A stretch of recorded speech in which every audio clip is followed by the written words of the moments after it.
Bismillahirrahmanirrahim. Assalamu alaikum. Welcome back to this lecture of physics class 11.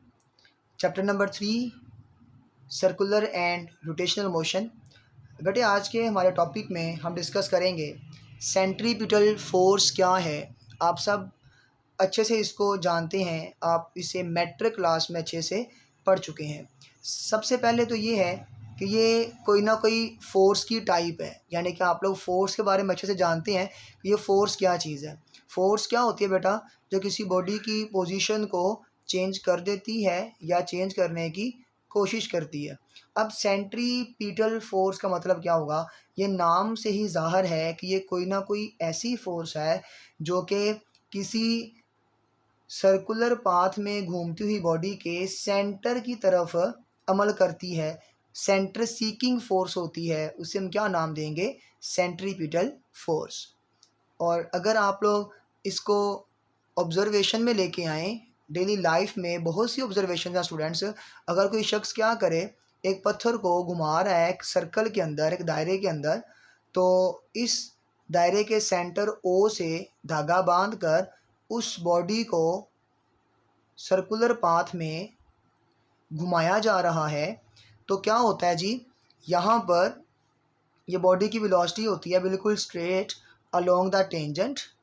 जब ये body आगे पहुँच पाती है यहाँ पर, ठीक है, सर्कल का रेडियस r है, ओके, और बॉडी का मैस m है, और यहाँ पर पहुँच के फिर बॉडी कहाँ जाना चाहती है? इस सर्कल के इस पॉइंट पर टेंजेंट के अलोंग जाना चाहती है, इस तरफ, ठीक है। और फिर धागा क्या करता है? उसको इस स्ट्रेट पाथ में जाने से रोकता है, इसके स्ट्रेट पाथ को कर्व पाथ में कन्वर्ट कर देता है, ठीक है। और फिर ये धागा जो बांधा हुआ है, यहाँ पे बॉडी जब पहुँचती है जी, तो यहाँ पे भी क्या होता है?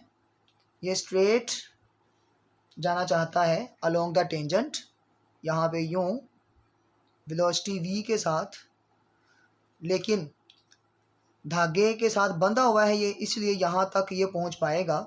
यहाँ तक पहुँच जाता है ये ऑब्जेक्ट। जब यहाँ पहुँचेगा तो फिर क्या होगा? फिर इसकी जो है ना वो मोशन स्ट्रेट है along the tangent of the circle. असल में हो क्या रहा है? यहाँ पे फिर पहुँचने के बाद धागा क्या करेगा? उसको स्ट्रेट इसकी इस वेलोसिटी को कर्व पाथ में कन्वर्ट करके यहाँ तक पहुँचा देगा। तो बॉडी जहाँ से चली थी, सपोज़ कि ये वाला है ए पॉइंट और ये वाला है बी पॉइंट, ये वाला सी, ये वाला डी और ये फाइनलाइज ए। तो ये ए पार्ट से पॉइंट से चली है और वापस ए पॉइंट पर आ जाएगी। हुआ क्या है? ये बॉडी हर पॉइंट के ऊपर यहाँ पहुँच के भी अलोंग द टेंजेंट इसकी वेलोसिटी होगी, यानी कि सर्कल के किसी भी एक पॉइंट के ऊपर अगर इसकी वेलोसिटी को देखा जाए तो वो अलोंग द टेंजेंट ही होती है।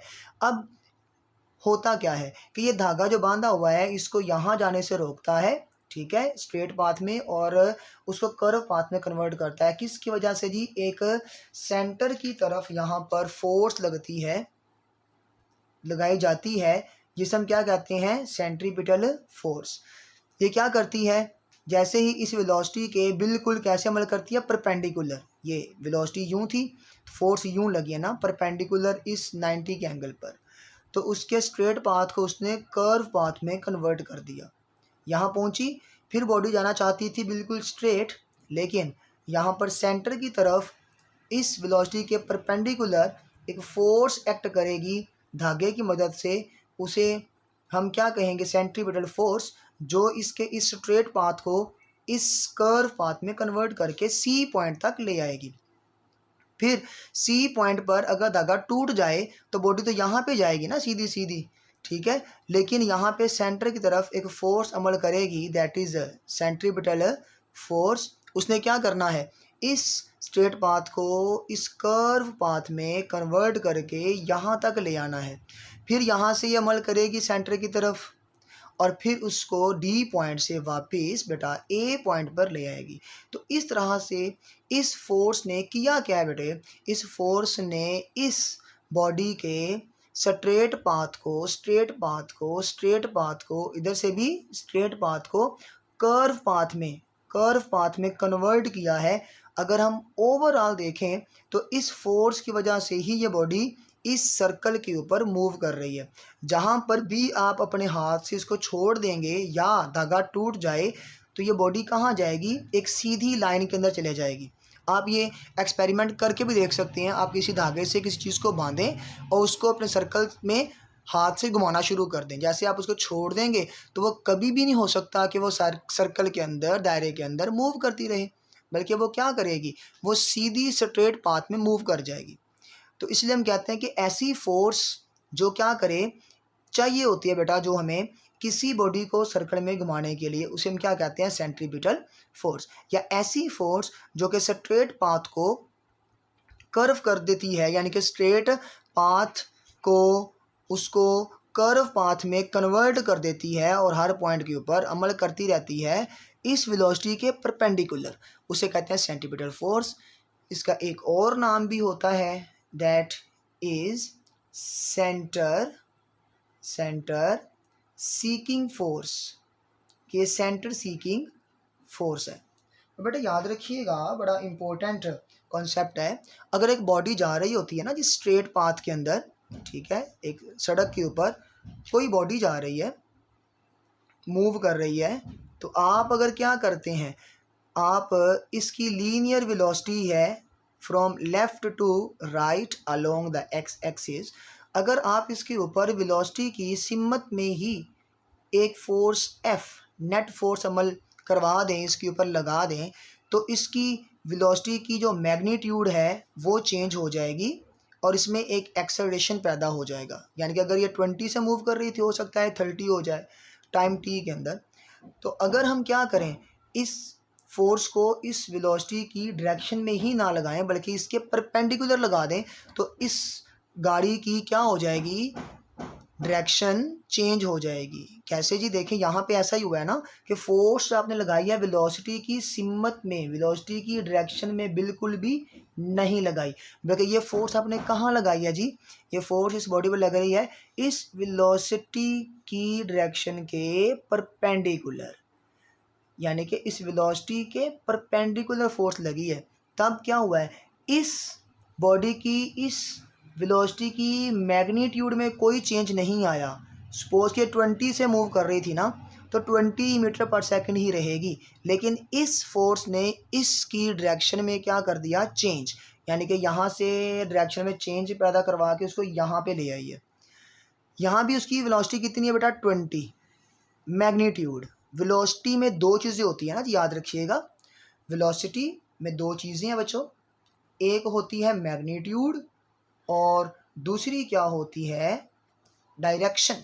ये सारा वाइट बोर्ड बेटा आपको समझाने के लिए मैंने सारा इसको बेटा ये सारा डिस्कस किया है, ताकि आपको समझ आ जाए, हम बुक से रीड भी कर लेंगे, ठीक है। याद रखिए, पहले इसमें वेलोसिटी में क्या क्या होता है बेटा, मैग्नीट्यूड वेलोसिटी की, और साथ में क्या होती है जी, डायरेक्शन।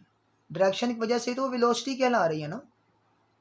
अब मैग्नीट्यूड अगर आप अकेली डिस्कस करें ना, असल में तो वो क्या होती है जी, मैग्नीट्यूड अकेली उस गाड़ी की स्पीड है, यानी कि without discuss the direction of moving body.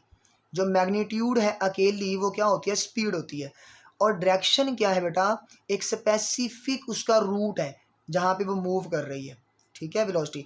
तो दोनों चीज़ें मिलके क्या बना देती हैं जी, मैग्नीट्यूड और डायरेक्शन, ये क्या है, वेलोसिटी होती है, किसी बॉडी की वेलोसिटी कहलाएगी ना बेटे। अच्छा, अब यहाँ पे मैं कहता हूँ जी इसकी स्पीड यूनिफॉर्म है, यानी कि इसका मतलब क्या होगा कि मैग्नीट्यूड क्या रहती है, सर्कल में घूमती हुई बॉडी की सेम रहती है, लेकिन डायरेक्शन क्या हो रही है बेटा, डायरेक्शन हर पॉइंट पर ही चेंज हो रही है, क्योंकि हर पॉइंट के ऊपर सर्कल के ये एक सेंट्रीपिटल फोर्स दायरे के सेंटर की तरफ अमल कर रही है। अब मैं यहाँ क्या कह सकता हूँ कि वेलोसिटी के चेंज होने का मतलब क्या होगा, या तो मैग्नीट्यूड चेंज हो जाए और या डायरेक्शन चेंज हो जाए। और वेलोसिटी में जो चेंज आता है बेटा, इस वेलोसिटी में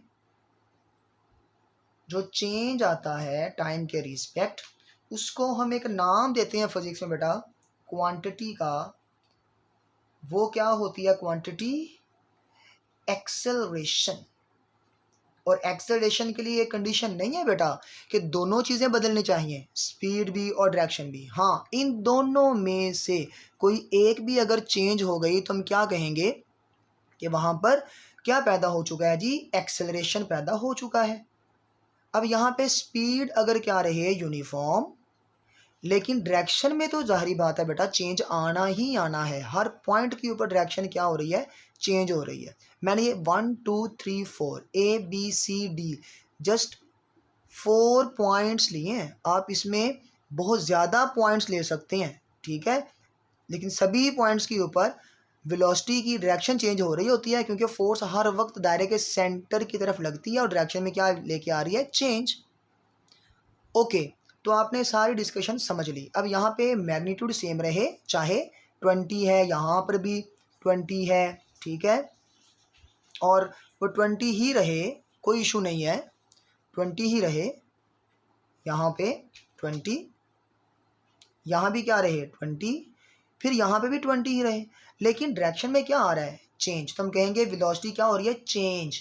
जब जब वेलोसिटी यहाँ पे बड़ा चेंज होगी तब तब हम क्या कहेंगे, वहाँ पे क्या प्रोड्यूस हुआ, एक्सेलरेशन। ठीक हो गया, तो ये क्या पैदा हो जाएगा, एक्सेलरेशन। तो यहाँ पे भी ये फोर्स की वजह से, यानी सेंट्रीपिटल फोर्स की वजह से यहाँ पे डायरेक्शन में चेंज आ रहा है बॉडी के मुसलसल कंटिन्यूसली, इसलिए यहाँ पे भी एक एक्सेलरेशन पैदा होता है। और इस एक्सेलरेशन का स्टूडेंट्स नाम क्या होता है जी, centripetal acceleration. Centripetal acceleration, okay, क्योंकि ये सेंट्रीपिटल फोर्स की वजह से है ना जी, इसलिए इसका नाम क्या होगा, सेंट्रीपिटल एक्सेलरेशन। ओके, तो सेंट्रीपिटल एक्सेलरेशन भी समझ आ गया आपको। अब यहाँ पे मैंने जो आपको गाड़ी की एग्जांपल दी थी ना बेटे, ये सिर्फ और सिर्फ क्या है, इसकी यहाँ पे भी एक्सेलरेशन पैदा होगा, बट यहाँ पे डायरेक्शन क्या रहेगी, सेम, क्योंकि यहाँ पे गाड़ी कहाँ जा रही है, सीधी लाइन के अंदर। तो अगर फोर्स लगाते हैं आप सीधी लाइन में, तो वेलोसिटी की मैग्नीट्यूड 20 से क्या हो सकती है, 30, ये तो चेंज हो गई है, लेकिन इसमें डायरेक्शन क्या रहती है, सेम। लेकिन डायरेक्शन सेम, ये चेंज हो गया, तब भी क्या पैदा हो जाएगा, वेलोसिटी में चेंज, और क्या पैदा हो जाएगा, एक्सेलरेशन। बट वो क्या होगा, लीनियर एक्सेलरेशन। ठीक है, एक लाइन में बॉडी मूव कर रहा है, उसकी स्पीड में क्या लेके आ रही है, फोर्स चेंज।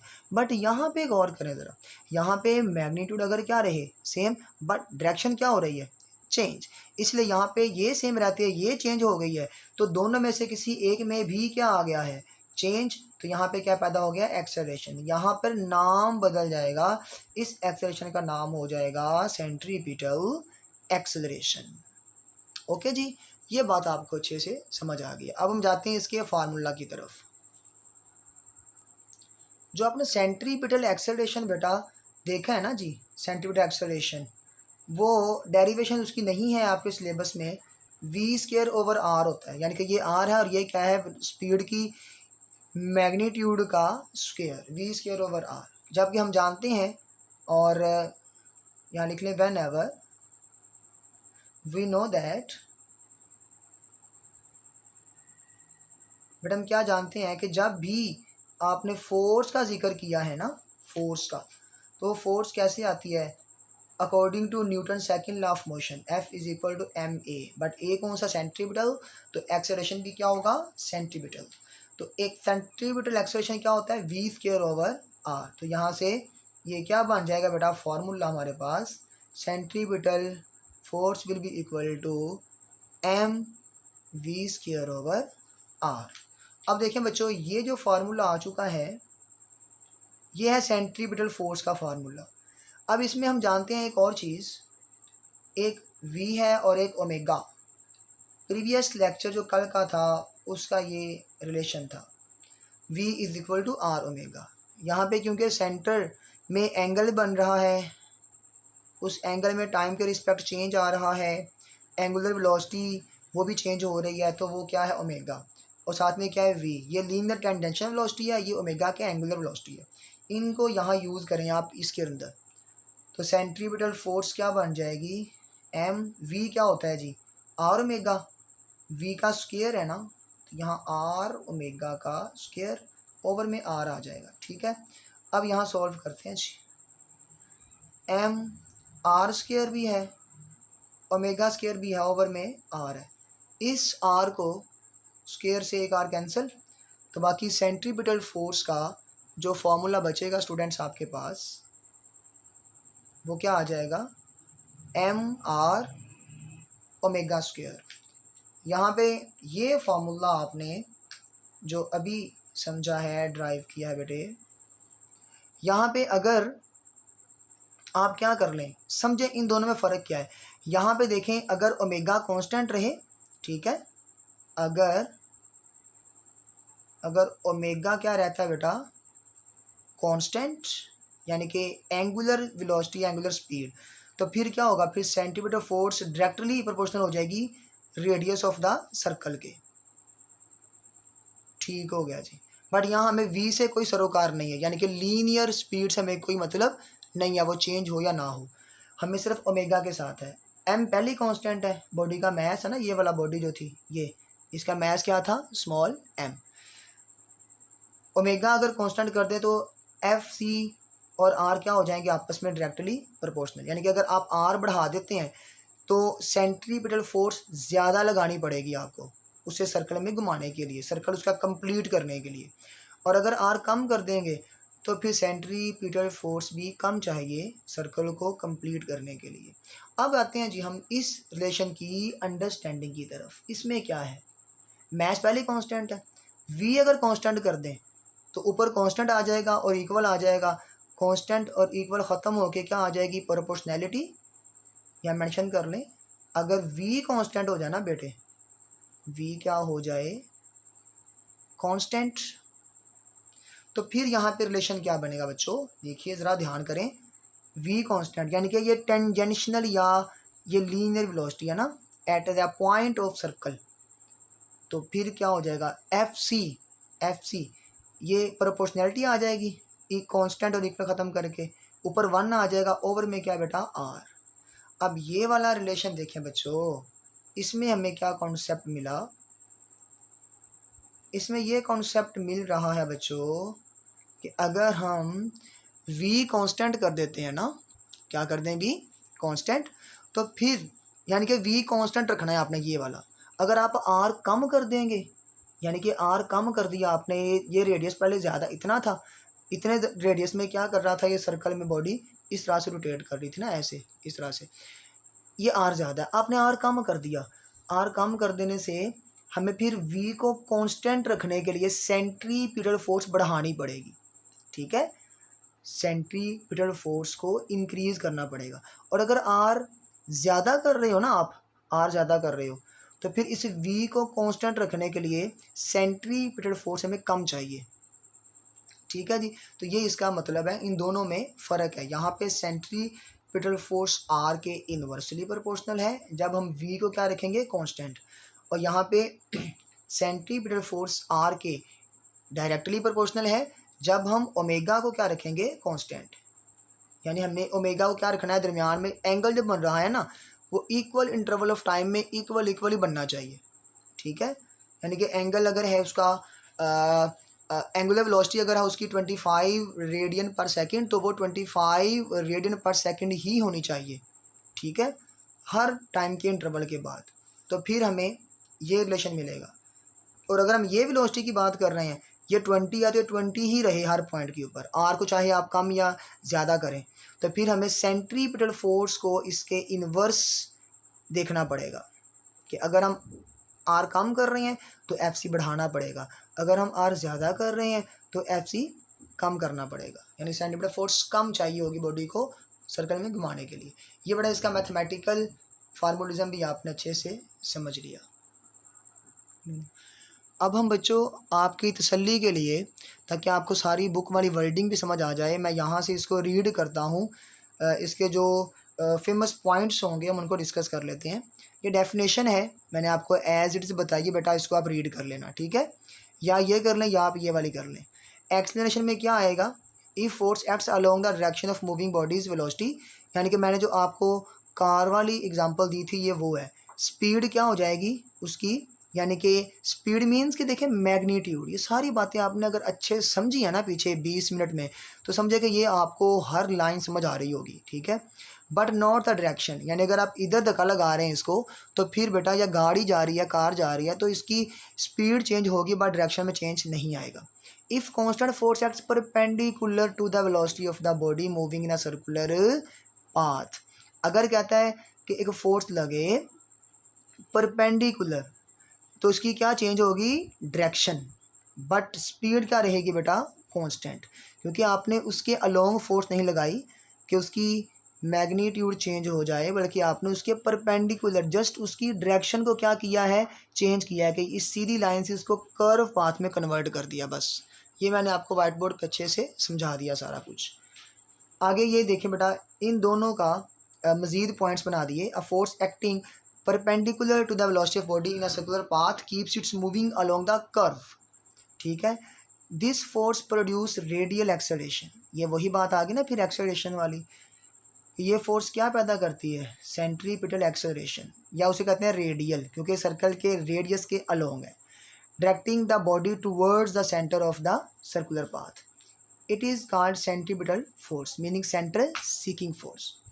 नेक्स्ट एग्जांपल इसकी, विरलिंग बॉल, एक बॉल को आप क्या कर रहे हैं, विरल कर रहे हैं, यानी कि घुमा रहे हैं, किसके अंदर बच्चों, एक दायरे के अंदर। ये फोर्स है ना, ये वो सर्कल है जिसके अंदर आप क्या कर रहे हैं, इस बॉल को घुमा रहे हैं। तो ये देखें, बॉल टाइड बांधा हुआ है to a string and whirled in a horizontal circle. Horizontal circle और वर्टिकल सर्कल में फ़र्क होता है। अगर आप यूं घुमा रहे हैं, ये हॉरिजॉन्टल सर्कल है, अगर आप यूं घुमा रहे हैं ना इस तरह से वाई एक्सिस के अलोंग, तो फिर क्या होता है, वर्टिकल सर्कल होता है। अच्छा, तो इसको डिस्कस मज़ीद करेंगे आगे जाकर टॉपिक्स के अंदर।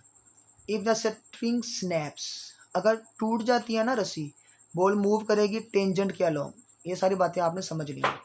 एंड पे इसका क्या आ गया रिजल्ट, हैंस इसका क्या रिजल्ट है जी, force is required to continuously change the direction of motion in circular motion even if speed is constant. वही बात है ना कि अगर स्पीड कांस्टेंट भी रहे तो डायरेक्शन चेंज करनी पड़ती है हमें, तो फोर्स लगानी पड़ेगी डायरेक्शन चेंज करने के लिए, अगर आपने उसको सर्कुलर पाथ में घुमाना है।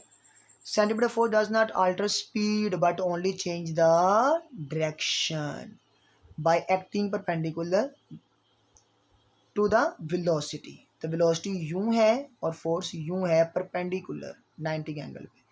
Centimetre force is direction is always towards the centre of circle, ठीक है। ये मैंने बातें सारी बता दी हैं आपको। आगे इसका एक रिलेशन आ जाएगा स्टूडेंट्स, जो आपने अभी डिस्कस किया व्हाइट बोर्ड पे।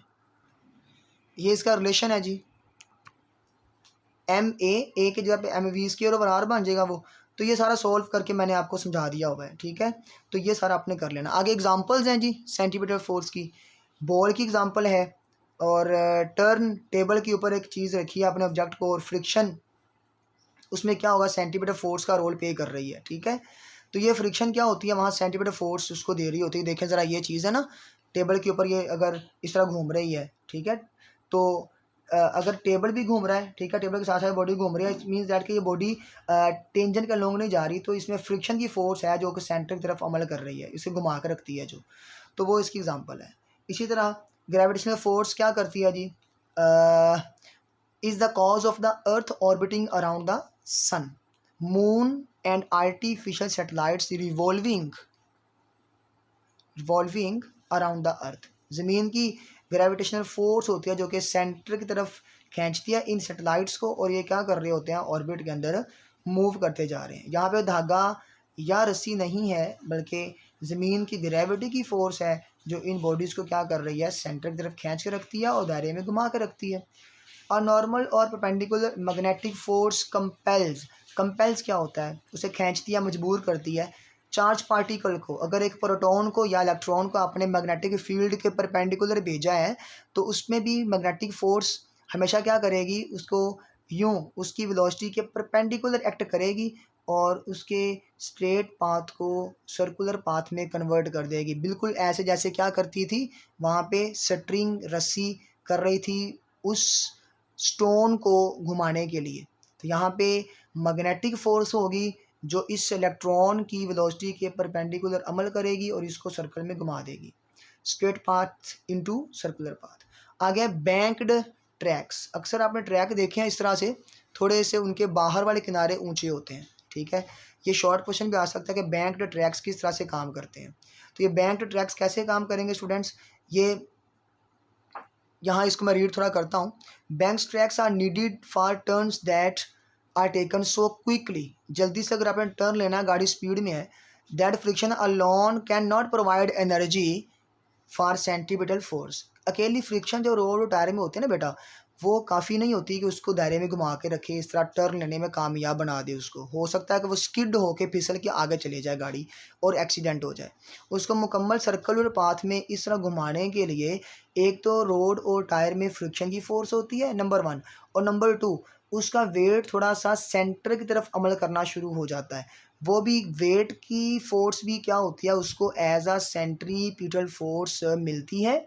और दूसरी फोर्स कौन सी होती है जी, उसमें रोड और टायर में जो फ्रिक्शन है। तो ये फिर क्या होता है, गाड़ी जब थोड़ा सा बेटा इस तरह टिल्ट हो जाती है ना इस तरह से, तो उसका वेट थोड़ा सा उसकी बेस के साइड्स पे अमल करता है। उसकी बेस ये सारी है, ये वाली साइड पे अमल करेगा। जब साइड पे अमल करेगा तो फिर वो सेंटर की तरफ अमल करना शुरू कर देता है, उस रोड के सेंटर की तरफ। तो फिर वो भी उसे क्या प्रोवाइड करती है, सेंट्रीपिटल फोर्स। तो ये आपने क्या किया, इसकी एग्जांपल्स को भी स्टडी कर लिया है और साथ में रीड भी कर लिया सारे टॉपिक को। ओके जी, तो कल पढ़ेंगे इंशाल्लाह हम लोग इसकी एप्लीकेशंस सेंट्रीपिटल फोर्स की, और आगे फिर जो है ना वो नेक्स्ट टॉपिक चलेगा। ओके, आज के लिए अल्लाह हाफिज़।